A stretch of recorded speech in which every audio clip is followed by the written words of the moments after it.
meminimalisir hal-hal yang tidak baik, tidak bagus, apa dalam bersikap, bertutur, atau berperilaku secara dalam menjalankan tugas kita di SMP 3 Sekar Misi. Untuk mengetahui lebih jelas, lebih lengkap, lebih detail, Ibu Sarti akan memaparkan materi ini kepada Ibu Sarti.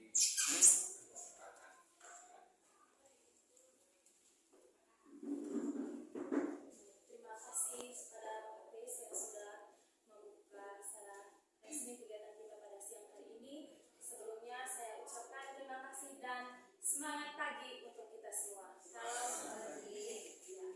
Baik, untuk memulai acara kita pada siang hari ini, maka saya meminta kita semua meluangkan waktu 1 menit lebih menyanyikan lagu Indonesia Raya. Indonesia Raya.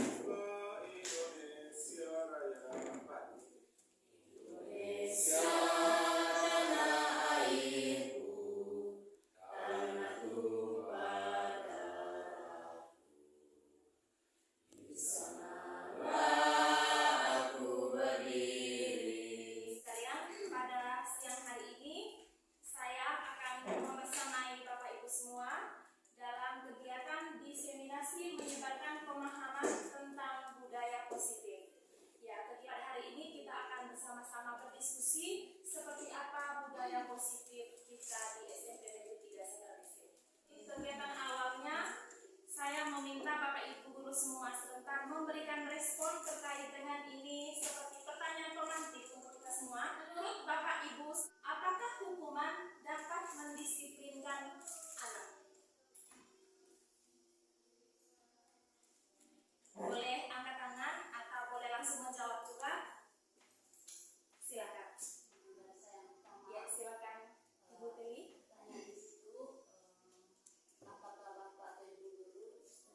setuju. Kalau itu saya sangat setuju memberikan penghargaan. Jadi contohnya kemarin kita kan waktu kelas 7 kalau saya tidak salah. Jadi kita sempat memberikan penghargaan kepada anak-anak yang berprestasi saat itu. Tetapi seiring waktu berjalan selama ini, jadi penghargaan itu rupanya untuk di kita punya sekolah ini sudah tidak ada lagi. Jadi ini sangat mengecewakan bagi anak-anak juga. Sangat mengecewakan sekali. Kenapa itu tidak mau dilanjutkan lagi? Nah, sementara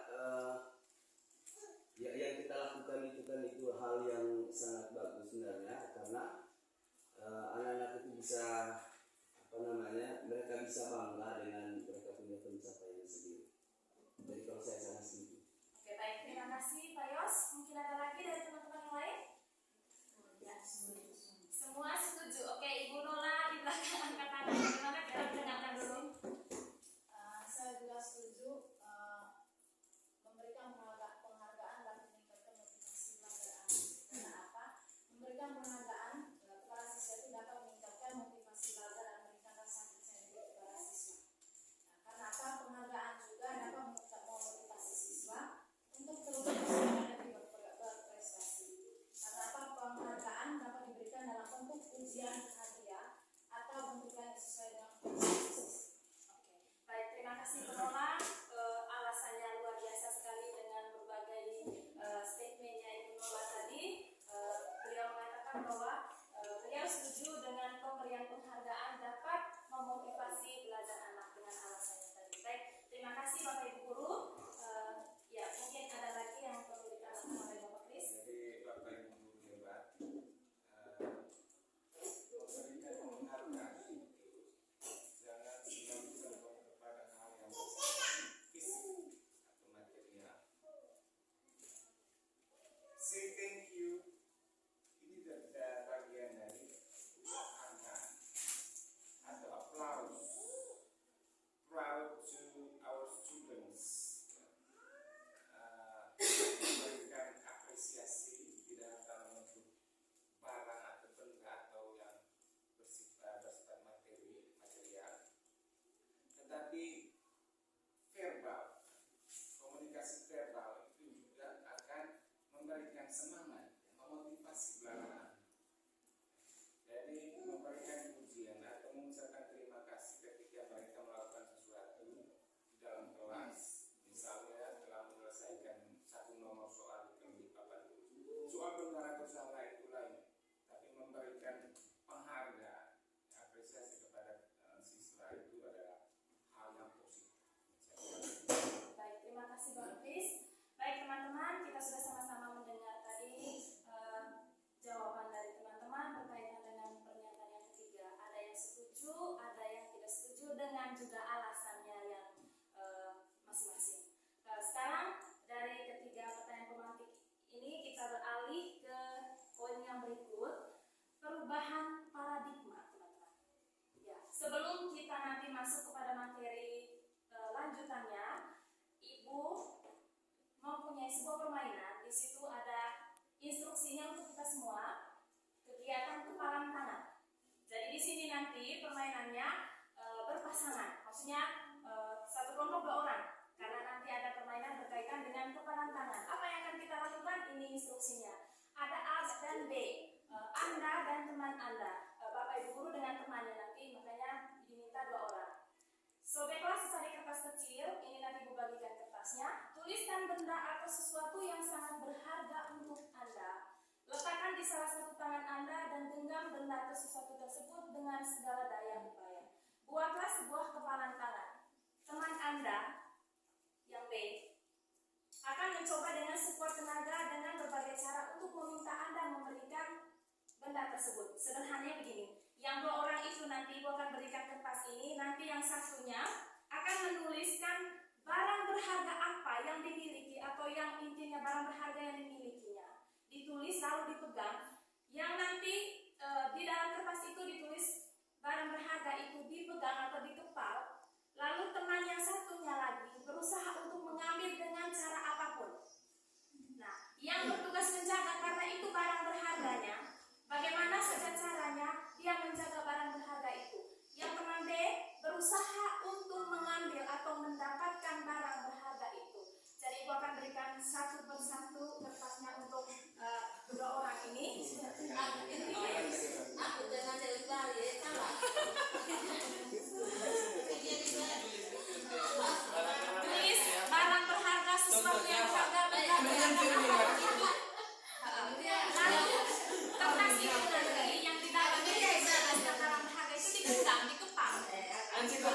itu dijaga. Tugas dari teman yang satunya lagi berusaha untuk mengambil dengan cara apapun. Oke.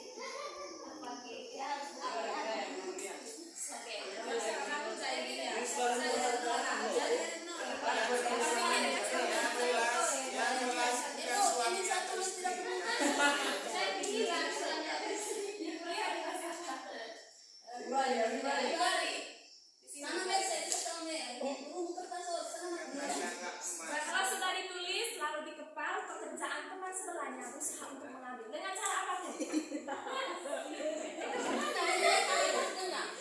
Iya, dikepal karena kita harus berhati-hati.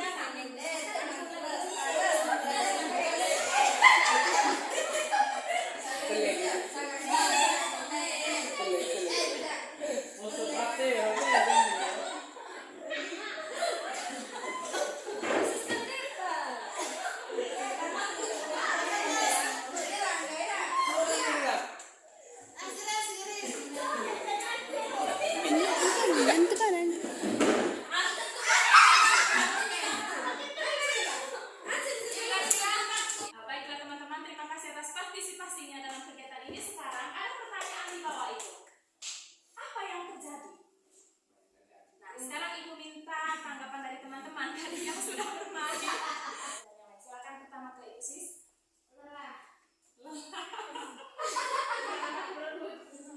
Yang kedua, merasa senang karena barang berharga saya tidak diambil oleh oh, rasa senang karena barang berharganya tidak berhasil diambil. Oke. Tepuk tangan dulu untuk Ibu Sis. Sekarang ada lagi? saya tidak akan mau kesalahan karena barang berharga di yang saya tuliskan di sini itu adalah hati.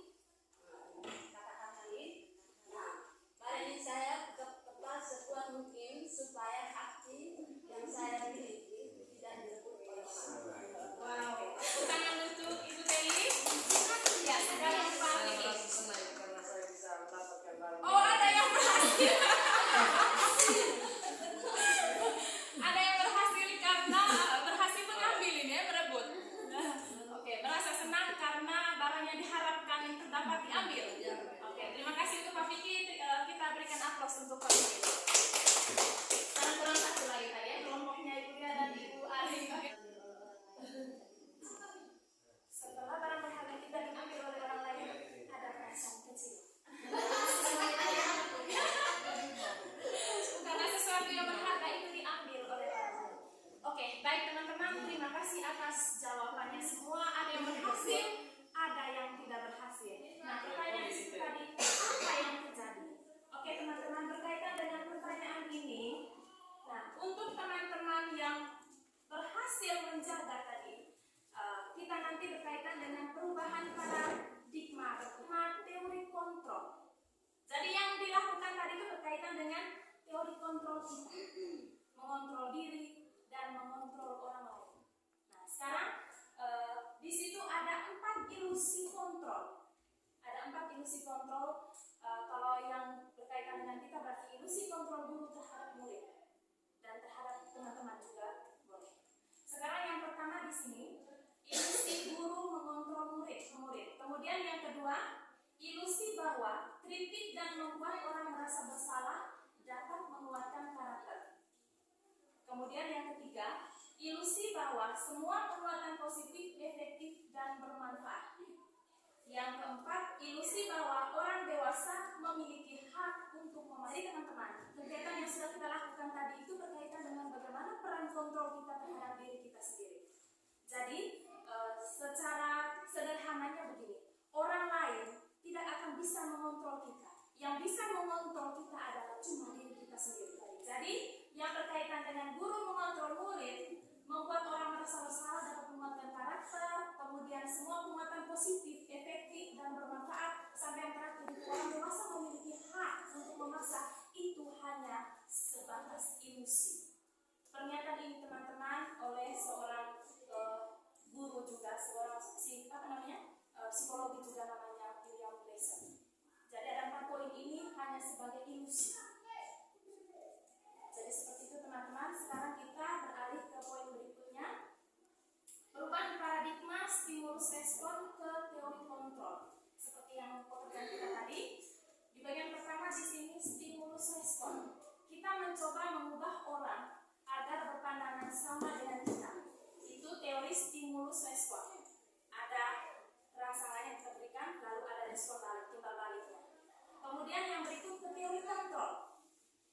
berusaha memahami pandangan orang lain tentang dunia. Jadi ada dua perbedaan yang sangat signifikan di sini. Kalau teori stimulus respon, kita mencoba mengubah orang agar berpandangan sama dengan kita. Sedangkan teori kontrol, teman-teman, kita berusaha memahami pandangan orang lain tentang dunia. Sekarang poin yang kedua, perilaku buruk dilihat sebagai suatu kesalahan. Itu kalau teori stimulus respon. Sedangkan teori kontrol, semua perilaku pasti memiliki tujuan. Yang ketiga, orang lain bisa mengontrol saya. Itu di bagian stimulus respon. Sedangkan bagian teori kontrol, Anda tidak bisa mengontrol orang lain. Jadi kita tidak bisa mengontrol orang lain. Yang bisa mengontrol itu cuma diri kita sendiri. Itu di bagian teori kontrol. Sedangkan kalau teori stimulus respon tadi, saya bisa mengontrol orang lain. Itu perbedaannya. Kemudian kemasan ada pada saat bujukan gagal. Itu pada stimulus respon. Sedangkan teori kontrol, kolaborasi dan konsensus menciptakan pilihan-pilihan baru. Ada kolaborasi, ada kerjasama di situ. Itu teori kontrolnya. Yang terakhir, kalau di stimulus respon, model berpikir ada yang menang, ada yang kalah. Sedangkan kalau teori kontrol, model berpikir menang-menang. Jadi itu perbedaan yang sangat signifikan antara kedua paradigma ini, stimulus respon dan teori kontrol. Ya. Jadi seperti itu. Sekarang ke budaya positif. Sebelum ke budaya positif, ada satu pertanyaan pemantik, tinggal dijawab setuju dan tidak setuju. Setujukah teman-teman dengan adanya budaya positif di sekolah? Setuju. Setuju. Oke, baik. Terima kasih atas jawabannya, teman-teman. Sekarang di sini ada penjelasan mengenai budaya positif. Budaya positif di sekolah adalah nilai-nilai, keyakinan-keyakinan, dan kebiasaan-kebiasaan di sekolah yang berpihak pada murid dan berkembang menjadi pribadi yang kritis, penuh hormat, dan bertanggung jawab. Itu budaya positif. Kemudian yang berikut, disiplin positif. Berangkat dari budaya positif tadi, di dalamnya ada disiplin positif. Disiplin positif adalah suatu cara penerapan disiplin tanpa kekerasan, tanpa adanya ancaman, yang dalam prakteknya melibatkan perilaku komunikatif efektif antara guru dan murid. Itu disiplin positif. Kemudian yang berikut, penerapan disiplin positif untuk mengajarkan murid memahami konsekuensi dari setiap perilaku yang dilakukan, setiap perilaku yang mereka lakukan atau yang dilakukan oleh peserta didik itu sendiri. Jadi dari kedua pemahaman ini disimpulkan bahwa disiplin positif merupakan salah satu cara menerapkan budaya positif yang bertujuan untuk menumbuhkan kesadaran pada diri peserta didik sehingga melakukan sesuatu tanpa adanya sogokan dari bapak ibu guru atau dari teman-temannya yang lain, tanpa adanya ancaman ataupun hukum. Karena apa tadi? Karena peserta didik sendiri menyadari akan nilai-nilai kebaikan yang akan tercapai atau tercipta setelah mereka melakukan tindakan tersebut. Jadi ada rasa kesadaran dan tanggung jawab pribadi. Semoga peserta didik kita nanti dapat menumbuhkan sikap disiplin itu melalui apa? Melalui tuntunan kita. Seperti filosofi pendidikan Ki Hajar Dewantara, teman-teman, menuntun segala perbuatan kodrat anak, baik kodrat alam maupun kodrat zaman, yang dapat mencapai keselamatan dan kebahagiaan yang setinggi-tingginya baik sebagai manusia maupun sebagai anggota masyarakat. Jadi apa maksud dari filosofi pendidikan Ki Hajar Dewantara? Kita sebagai bapak ibu guru harus paham akan karakteristik keunikan peserta didik kita. Kita harus memahami perbedaan baik dari segi suku, agama, ras, latar belakang, kondisi sosial, apapun itu yang disampaikan oleh Ki Hajar Dewantara itu kekuatan kodrat. Ada kodrat alam dan kodrat zaman. Kodrat alam itu berkaitan dengan apa yang sudah ada sejak dari lahir. Peserta didik itu berkaitan dengan wataknya, kondisi sosialnya seperti apa, itu berkaitan dengan kodratnya anak. Mungkin fisiknya itu berkaitan dengan kodrat alam. Sedangkan kodrat zaman berkaitan dengan perubahan zaman. Jadi tidak sama dengan kita dulu, makanya sekarang kita sering membanding-bandingkan. Dulu kamu tidak seperti ini ketika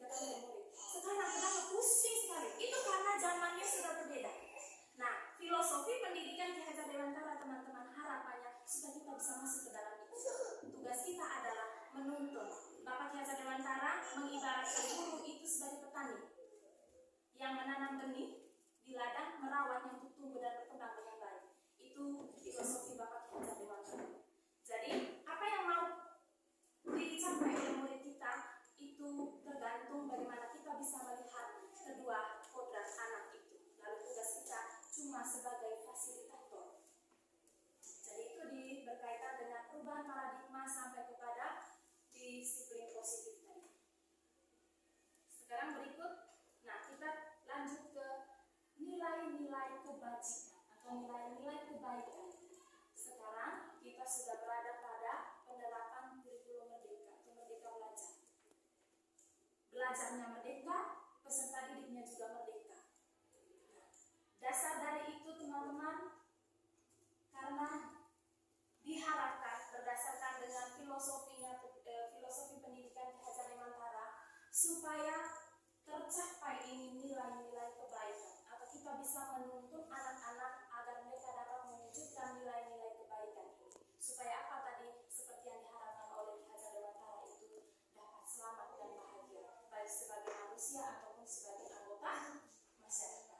Nah, sekarang nilai-nilai kebaikan apa yang harus ditanamkan atau yang harus ada di dalam diri peserta didik. Jadi di sini berkaitan dengan dimensi profil pelajar Pancasila. Beriman dan bertakwa pada Tuhan Yang Maha Esa dan berakhlak mulia. Kemudian berkebinekaan global, gotong royong, mandiri, bernalar kritis, kreatif. Oke, berkaitan dengan keenam dimensi profil pelajar Pancasila, Ibu punya lagu yang akan kita, kalau bisa nanti ini dipraktekkan di peserta didik kita supaya mereka tahu bahwa oh ternyata kami ini hendaknya kami ini maunya dijadikan seperti ini atau dilahirkan menjadi seperti ini. Jadi Ibu minta semua kita berdiri, ada lagu berkaitan dengan dimensi profil pelajar Pancasila. Sama gerakannya nanti. Jadi lagunya dimensi profil pelajar Pancasila gerakannya seperti ini. Pelajar Pancasila beriman dan bertakwa pada Tuhan Yang Esa dan berakhlak mulia, berkebinekaan global, gotong royong mandiri, kreatif dan bernalar kritis. Pertama di sini. Pelajar pelan-pelan sudah 1, 2, 3. Pelajar Pancasila beriman dan bertakwa pada Tuhan Yang Esa dan berakhlak mulia, berkebinekaan global, gotong royong mandiri, kreatif dan bernalar kritis. Bisa? Oke, pelan-pelan.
Bagaimana caranya supaya nilai-nilai kebajikan yang kita harapkan tumbuh di dalam diri kita didik tadi dari ke-6 dimensi profil pelajar Pancasila itu bisa tumbuh? Maka langkah yang bisa dilakukan oleh kita semua sebagai pendidik adalah membentuk keyakinan kelas, atau bisa juga dengan kesepakatan kelas. Ada kesepakatannya. Di sini ada contoh keyakinan kelas. Yang pertama, kelas harus bersih. Kemudian berpakaian yang rapi, duduk yang sopan, saling menghargai atau menghormati. Ini hanya contoh saja. Jadi untuk bisa menumbuhkan ke-6 dimensi profil pelajar Pancasila atau nilai-nilai kebajikan yang sudah kita pahami tadi itu, langkah yang bisa kita lakukan sebagai ibu guru yang mengajar peserta didik kita adalah dengan membentuk keyakinan kelas bersama. Jadi contohnya tadi seperti ini. Kemudian yang berikut, ya, agar bisa mewujudkan itu semua, kebaikan-kebaikan itu tadi, Bapak Ibu guru juga harus memahami kebutuhan dasar manusia. Kalau kita sebagai guru, kita harus bisa memahami kebutuhan dasar peserta didik kita. Sekarang, apa saja kebutuhan dasar manusia itu? Yang pertama, kebutuhan untuk bertahan hidup, atau bahasa Inggris yang diajarkan oleh Bapak Chris, Bapak Kosi Beka, namanya survival. Kalau tidak salah bunyinya seperti itu ya, Beka? Ya. Jadi, ya, untuk survive, untuk bisa bertahan hidup. Jadi itu kebutuhan dasar yang pertama yang dimiliki oleh manusia. Begitupun dengan peserta didik kita. Jadi tindakan yang mereka lakukan itu salah satunya ingin memenuhi salah satu dari kelima kebutuhan dasar. Yang pertama kebutuhan untuk bertahan hidup. Ini berkaitan dengan sandang pangan papan. Mereka makan tidak, mereka punya apa tidak, punya uang apa segala macam, pokoknya berkaitan dengan fisik, kebutuhan dasar. Jadi tindakan yang mereka lakukan itu mungkin saja ingin memenuhi salah satu dari kebutuhan ini. Jadi tugas kita Bapak Ibu guru adalah kita memahami ini. Sekarang yang berikut, kebutuhan cinta kasih dan rasa memiliki atau rasa dimiliki.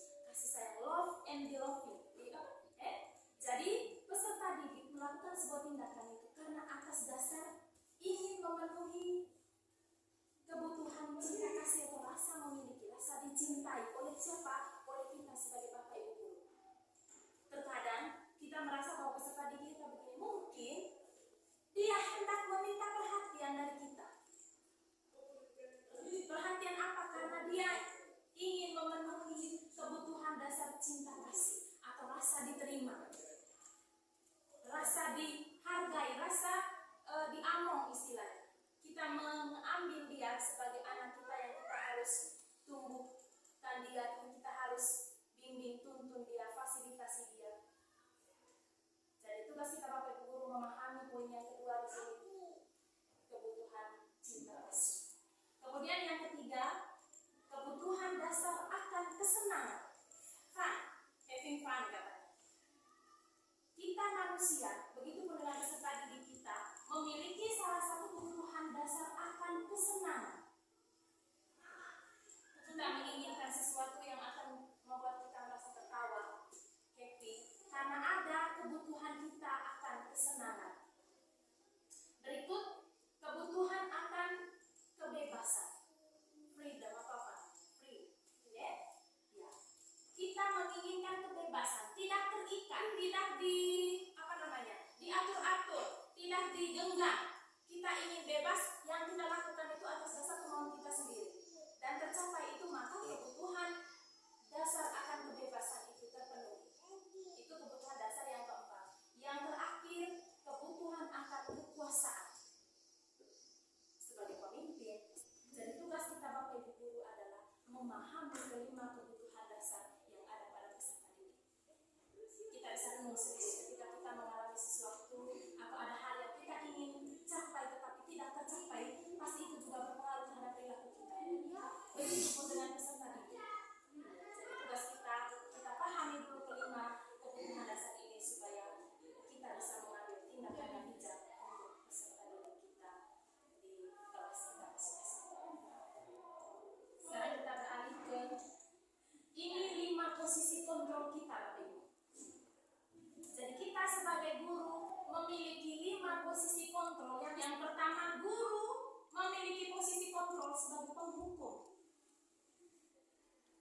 kedua, guru memiliki posisi kontrol sebagai pembuat merasa bersalah. Tugas kita membuat peserta didik merasa bersalah dengan tindakan yang dilakukannya. Fungsi kontrol kita di situ adalah membuat merasa bersalah. Yang ketiga, guru memiliki posisi kontrol sebagai teman. Yang keempat, guru memiliki posisi kontrol sebagai pemantau, memantau. Kemudian yang terakhir, guru memiliki posisi kontrol sebagai manajer. Nah, dari kelima posisi kontrol ini teman-teman, apa yang mau diharapkan dari kita sebagai guru untuk peserta didik kita? Kita mau berada di posisi kontrol yang mana? Karena harusnya dilakukan oleh guru itu posisinya apa? Berkaitan dengan kurikulum sekarang dan filosofi pendidikan Ki Hajar Dewantara menuntun segala kegiatan kodrat anak, baik itu kodrat alam maupun kodrat zaman, maka kita mengusahakan kita berada di posisi sebagai manajer. Nah, kalau posisi sebagai manajer yang kita lakukan apa? Disiplin positif dengan menerapkan segitiga restitusi. Apa yang dilakukan di dalamnya nanti berkaitan dengan keyakinan yang membuat peserta didik menyadari akan kebaikan-kebaikan yang mereka bisa peroleh apabila melakukan tindakan tersebut. Jadi dari kelima posisi kontrol ini teman-teman, harapannya untuk kita semua, kita bisa memposisikan diri sebagai manajer. Dengan cara apa? Pembiasaan. Jadi seperti itu teman-teman, sekarang kita beralih ke dari posisi manajer tadi teman-teman, bagaimana caranya supaya kita bisa berada di posisi manajer? Kebiasaan kita selama ini sebagai penghukum, kamu ini tampar sana, tampar sini. Ya, pulang itu anaknya berdoa, Tuhan Yesus, Tuhan Allah Bapa di surga, semoga celakalah guru ini, kasihan kita. Jangan sampai harapannya saya berbagi supaya di hari-hari berikutnya tidak ada lagi doa seperti itu dari anak-anak murid kita. Guru ini apa sekali, guru itu apa sekali, apalagi kalau tampar murid. Dan pokoknya hal-hal yang berbau fisik, otomatis kita akan didoakan. Semoga umur pendek, semoga apa segala macam. Kalau jatuh, syukurin, kasihan ya. Padahal harapannya jangan sampai seperti itu, supaya kita dengan peserta didik kita merasa saling memiliki. Apa yang diharapkan? Mari kita sama-sama belajar untuk berada di posisi sebagai manajer. Dengan cara apa? Menerapkan segitiga restitusi. Seperti apa itu segitiga restitusi? Sekarang mari kita belajar bersama-sama. Segitiga restitusi adalah suatu tindak, suatu cara yang dilakukan untuk menerapkan disiplin positif terhadap diri peserta didik. Dengan cara apa? Menerapkan keyakinan kelas bersama. Jadi harapannya semoga teman-teman sudah mulai menerapkan keyakinan kelas. Kalaupun belum mulai, mari kita belajar bersama-sama. Membuat keyakinan kelas itu seperti apa? Sehingga ketika anaknya melakukan kesalahan, loh, keyakinan kelas yang sudah kita sepakati itu apa? Nanti kita ingat, oh wajib, saya punya pengalaman teman-teman. Ini juga saya dapatkan karena saya tidak tahu itu kesepakatan kelas, keyakinan kelas itu seperti apa. Karena program pendidikan ini, kami dituntun untuk guru harus bisa membuat kesepakatan supaya kita tidak jangan terlalu banyak pekerjaan yang nanti membuat kepala kita bisa pecah. Berikan kesempatan peserta didik untuk memberikan keyakinannya atau kesepakatannya. Contoh sederhana, saya di kelas 7 ada kesepakatan yang mereka berikan. Wajib berpakaian rapi. Ini sudah 2 bulan berjalan. Tapi memang tidak semua karena harus melalui pembiasaan. Pernah sekali itu saya masuk di kelas 7A. Sudah ada buat kesepakatan. Saya bilang tulis di buku tugas kalian.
langsung berhutang.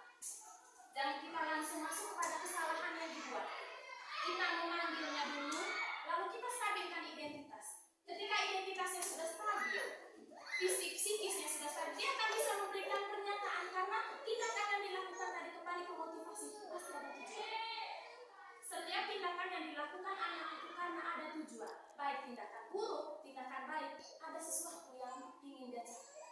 Maka langkah pertama yang bisa kita lakukan adalah stabilkan dulu identitas. Setelah itu kita validasi tindakannya yang salah. Contoh sederhana begini. Ketika misalkan seorang anak melakukan sebuah kesalahan, dia tidak mengumpulkan tugas. Ini guru lagi cerita, berbagi pengalaman.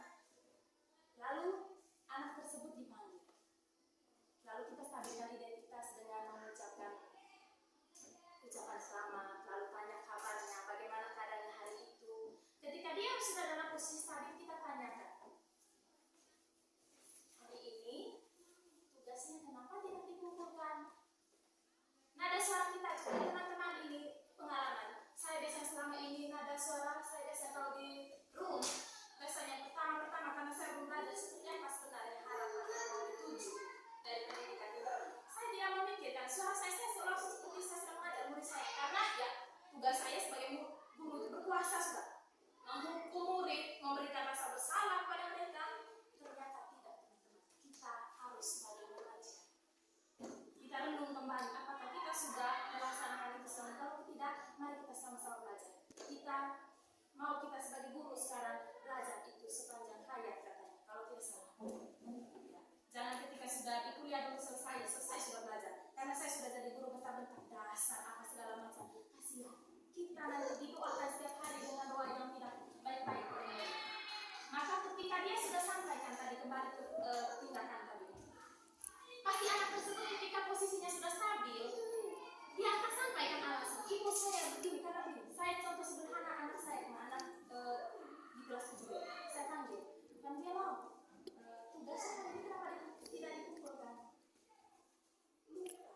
Dengan alasan yang memang dia tidak pikir-pikir sudah karena memangnya dia lupa. Kemudian malas. Jangan kita salahkan dia malas, dia lupa. Kita renung kembali, kita dulu juga sebagai murid. Lupa, malas, ada semua. Lalu apa yang kita lakukan? Memvalidasi tindakan itu. Baik, Fajro, terima kasih atas kejujuran. Ibu sangat senang tahu mengatakannya dengan jujur bahwa kau lupa mengerjakan tugas. Nah, namun dengan kalimat itu tadi, itu validasinya. Ibu juga sebagai manusia pernah melakukan hal yang sama seperti yang kamu lakukan. Lupa itu bagian dari diri. Tidak ada manusia yang tidak pernah lupa. Dia sudah merasa dia tidak jengkel dengan kita. Itu bagian kalimat memvalidasi tindakan yang salah. Setelah itu, apa yang kita lakukan? Tanya keyakinan yang sudah kita buat. Kita berjalan di dalam keyakinan itu. Baiklah Pajelo tahu sendiri. Baiklah siapa namanya? Sebut namanya. Masih dengan keyakinan kita atau bagaimana dengan keyakinan kita? Masih dengan keyakinan. Tanyakan keyakinan yang sudah dibuat bersama di dalam kelas. Dia pasti ingat. Iya Bu. Kalau boleh Ibu tahu atau mungkin kamu bisa sampaikan apa keyakinan yang belum dijalankan oleh kamu. Berdasarkan tindakan itu tadi, saya tanya kemarin. Ibu wajib mengumpulkan tugas tepat waktu. Kesepakatan atau keyakinan yang belum kamu lakukan adalah seperti ini. Menurut kamu, jangan kita yang kamu harus begini. Biarkan kita berikan kesempatan dia untuk memberikan solusi dari kesalahan yang dia buat. Lalu kita tanyakan upayanya. Kalau begitu, menurut kamu apa yang sebaiknya kamu lakukan? Pertama dia katakan, saya mau berubah. Iya, berubah. Pasti jawabannya seperti itu. Tapi kita harus tanyakan dulu, berubahnya cara konkretnya dan dia berubah itu apa? Maka dia pasti sampaikan, saya akan, misalkan contoh sederhana kemarin dikatakan, Ibu saya mau berubah. Oke, terima kasih atas jawaban. Solusi yang kamu mau berusaha untuk berubah. Dengan cara seperti apa kira-kira? Yang bisa membuktikan kamu nanti bahwa pada pertemuan berikut, pada hari-hari berikutnya kamu tidak akan melakukan itu. Dia katakan dulu. Saya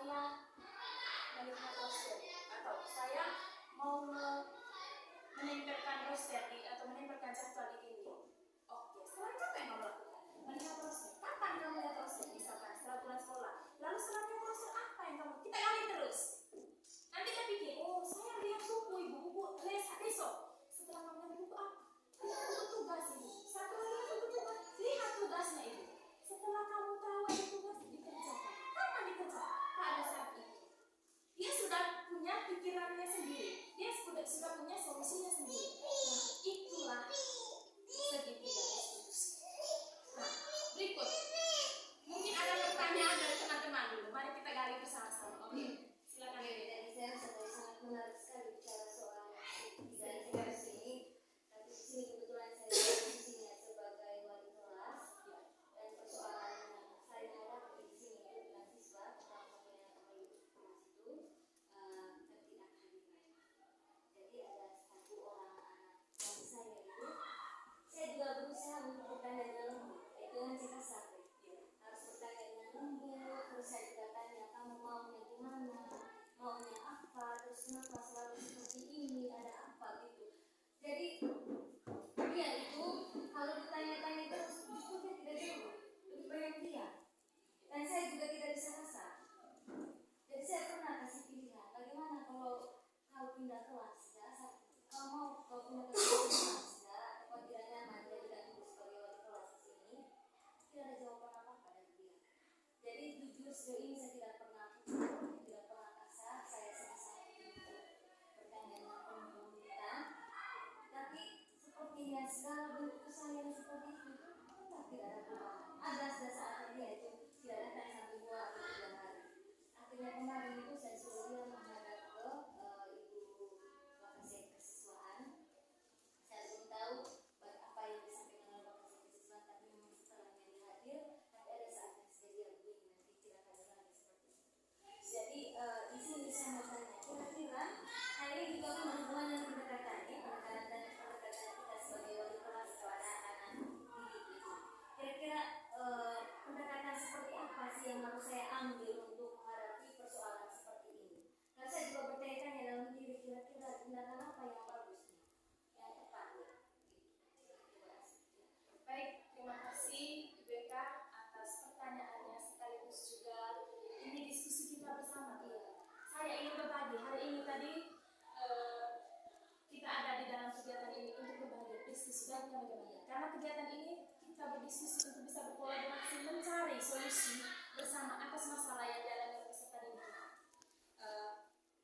Apapun yang saya sampaikan nanti bukan berarti itu harapan. Kemudian bagaimana dari teman-teman semua baru bagaimana. Nah, seperti tadi mungkin kita kembali lagi ke awal. Karena ini juga kemarin saya tanyakan di kegiatan seperti apa bagaimana masalah seperti itu. Ibu juga sampaikan sampai teman-teman di room itu katakan, ibu tidak banyak sekali persoalan seperti ini. Saya tidak mau berbohong. Karena memang kenyataannya makanya saya berdiskusi dengan teman-teman di sini menggali pengalamannya seperti apa.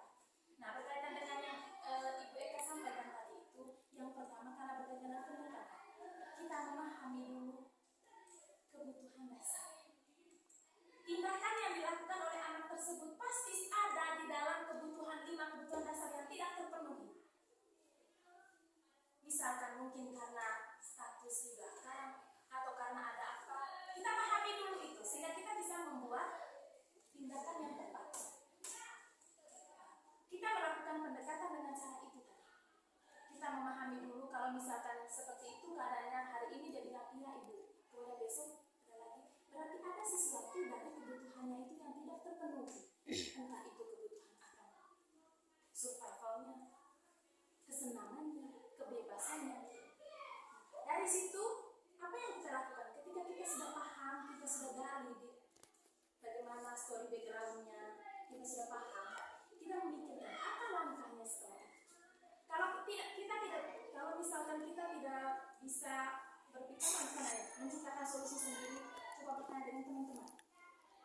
Nah, apa yang dilakukan? Tetap kita buat segitiga restitusi itu tadi. Posisi kita berada pada posisi mana saja menerapkan segitiga restitusi. Mulai dari kita menstabilkan identitas anak tersebut. Seperti tadi yang dikatakan oleh BK, tetap saja. Iya, namanya kita selalu menuntun segala kekuatan kodrat anak. Mau dia bagaimana? Dia bilang hari ini iya ibu. Apalagi karena pada manajer kita tidak ada lagi hukuman, tidak ada lagi yang berbau bentakan. Kamu kalau gini tidak ada. Bagaimana? Mau pertama memang apa istilahnya? Sesak nada ya. Karena dari yang biasa menjadi tidak biasa. Ini juga saya juga belajar manis hati.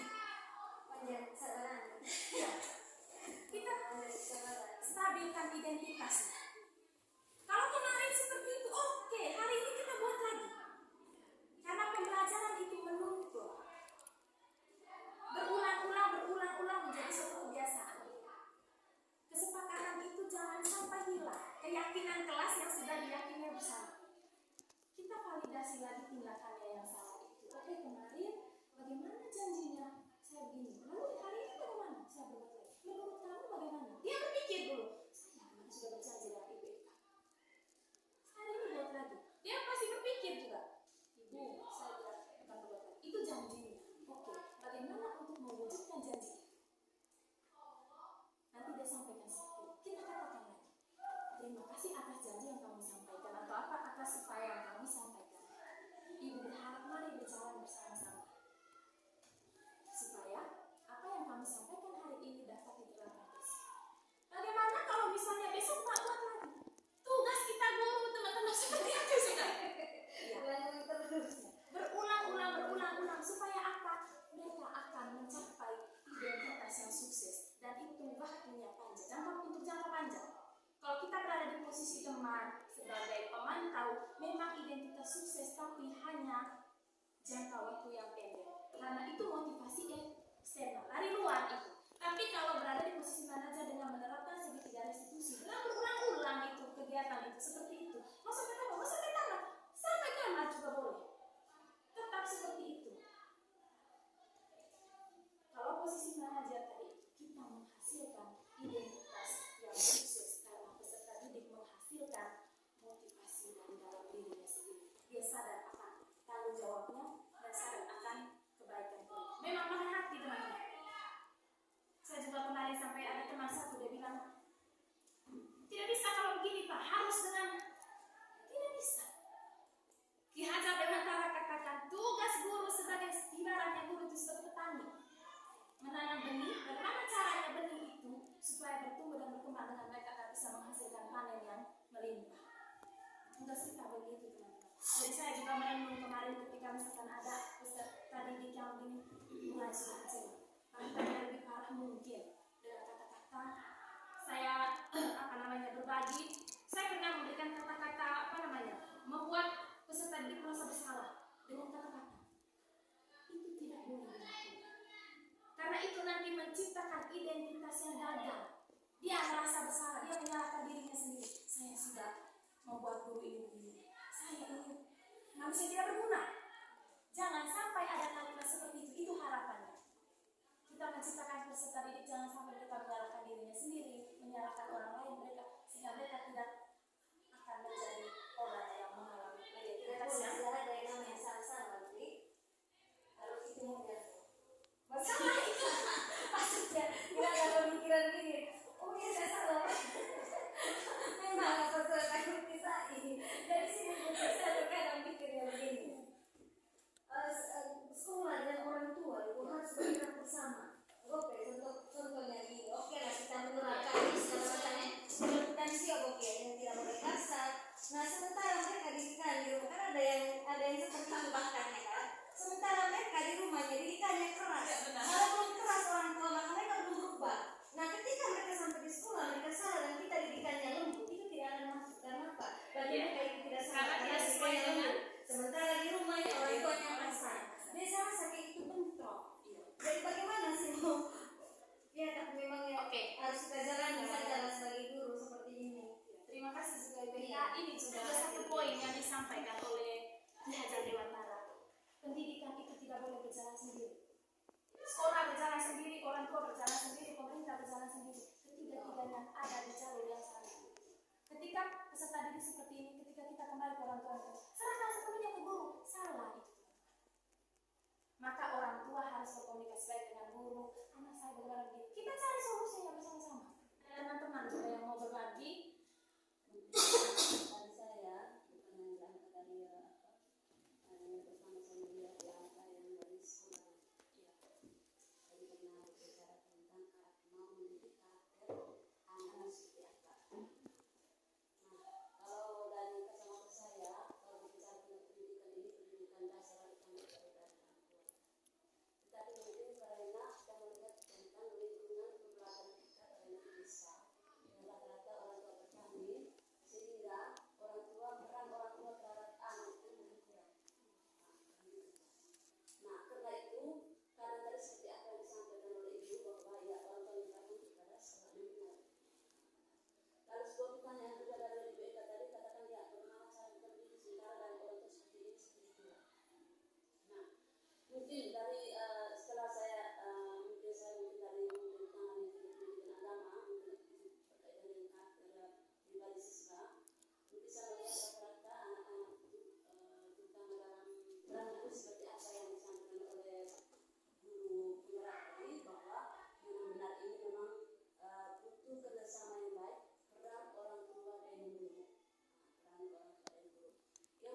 peran orang tua itu yang paling pertama itu adalah keluarga. Nah, karena peran orang tua yang masih terlalu kurang, hanya terlalu sibuk karena dengan kehidupan masyarakat di daerah pedesaan itu kami, maka si orang tua ya intinya bukan masa lepas, dan terutama dalam tujuan dan untuk mendidik, terutama mendidik dalam arti dalam pendidikan sudah. Kalau untuk melalui sikap apa semua ada orang tua yang memahami benar-benar pendidik itu penting bagi anak. Ya saya mau mendidik anak saya bertumbuh bebas seperti apa. Harapan mereka selalu ke arah yang baik. Tetapi mungkin ada sifat khusus dari kelas juga di sekolah ini. Rata-rata mungkin orang-orang yang belum memahami pendidikan. Sehingga mereka seperti itu. Sehingga tidak salah kita di sekolah dengan kelas tidak diberikan, tidak bisa. Tidak sana harusnya anak-anak seperti itu. Kalau tidak jalan. Psikologis anak itu mungkin dari keluarganya ada yang lebih keras, ada yang lebih halus, ada yang terlalu ketat, apa segala macam itu. Sehingga perkembangan psikologi anak itu berbeda. Baik, terima kasih Bu Teli atas umpan baliknya dan juga sekaligus pemahamannya terkait dengan bagaimana budaya positif itu. Dan seperti yang tadi saya sampaikan bahwa kita tidak bisa juga berjalan sendiri. Seperti apapun besar harapan kita, kalau kita berjalan sendiri tidak akan bisa mencapai itu yang diharapkan. Nah, seperti yang sudah disampaikan Bu Teli, ya memang seperti itu sudah kenyataan. Tapi pada kegiatan kita hari ini, tugas kita jangan sampai kalau memang orang tua seperti itu jangan kita ikut juga. Seperti filosofinya Kiai Leonta menuntut segala kekuatan kodrat, mau dia dari latar belakang keluarga seperti apa, di sini semua sama. Jangan sampai juga kita Bapak Ibu guru menyampaikan yang menyakiti